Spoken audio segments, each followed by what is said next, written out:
Top stories at the Sawa marches held to raise awareness of climate change, and Egypt's interim leader testifies in Mubarak's trial. Good afternoon. With the news at 4, I'm Lulu Gabu. Marches have been held in Pretoria and Cape Town to raise awareness of climate change belief. Every year, thousands of people in 170 countries participate in these marches under the banner of international organization 350.org. This year's theme is Moving Planet and is dedicated to moving the planet's human population away from using fossil fuels. Andrea van Meegarden from 350.org says they don't think people understand how big the problem really is. Climate change is already happening. We're going to be having large amounts of climate refugees. It's already happening in Somalia. People are going to have to move from parts of Africa that are no longer habitable. We need to start to understand that what we do affects somebody else on the other side of the world. And everything we do to change makes a difference. Heritage Day celebrations are drawing to a close around the country. COPE in KwaZulu-Natal has called on communities to be tolerant of one another's cultural practices. Speaking at the Heritage Day celebration held in Durban, COPE Provincial Treasury Stephen Naidu said they'd already started visiting communities at all spheres as part of their cultural education and revival drive. Naidu says the country will only make a breakthrough against poverty, hunger and unemployment by sowing seeds of tolerance at grassroots levels. We start at the grassroots level, educating people of democracy, of this heritage that we have, a unique heritage in that a rainbow nation, a nation that is non-sexist, non-racial, a unity in diversity that we celebrate, cultural tolerance in our diversity. And the way we do it is by working with the people in their wards. Some members of the Ndebele ethnic group in Limpopo have reiterated their call for Northern isiNdebele to be recognized as a 12th official language.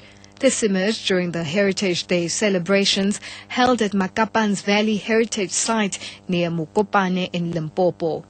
The site is where Chief Makapan, along with more than 2,000 followers, died of starvation in a cave during conflicts with the Voortrekkers in the 1850s. Ndile Ledwaba is spokesperson for the Mokopane traditional leadership who want to see Northern isiNdebele recognized. They know very well that this is a language that is supposed to enjoy independent status. Whoever disputes, the work of linguists, therefore, must be met. We are not forcing matters, trying to make twists and turns, as to, bar us from, being recognized as such. We all had a common enemy, the oppressor.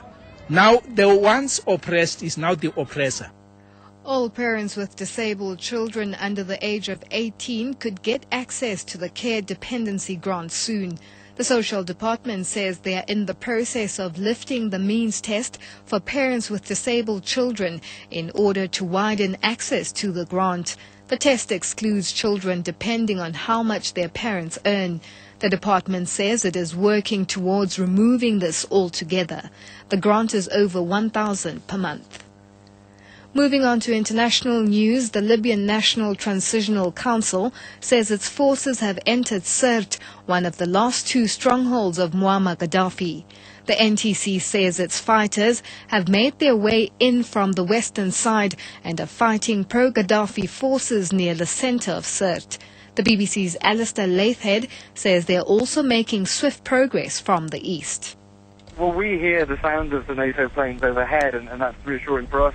Well, I guess for the NTC troops here as well, because it means that there are eyes watching, and if any big rockets are being launched, that exposes them as potential targets. We haven't heard any NATO bombs from where we are at the moment. We wouldn't hear them if it was very close to Sirte because of the distances involved. Certainly they are reporting so. Egypt's interim leader, Field Marshal Mohammed Hussein Tantawi, has testified in the trial of the former President Hosni Mubarak. Mubarak is facing charges of ordering the killing of protesters during this year's uprisings and could face the death penalty. Correspondents say the testimony of the Field Marshal Mubarak's former defense minister is likely to be crucial in determining his fate.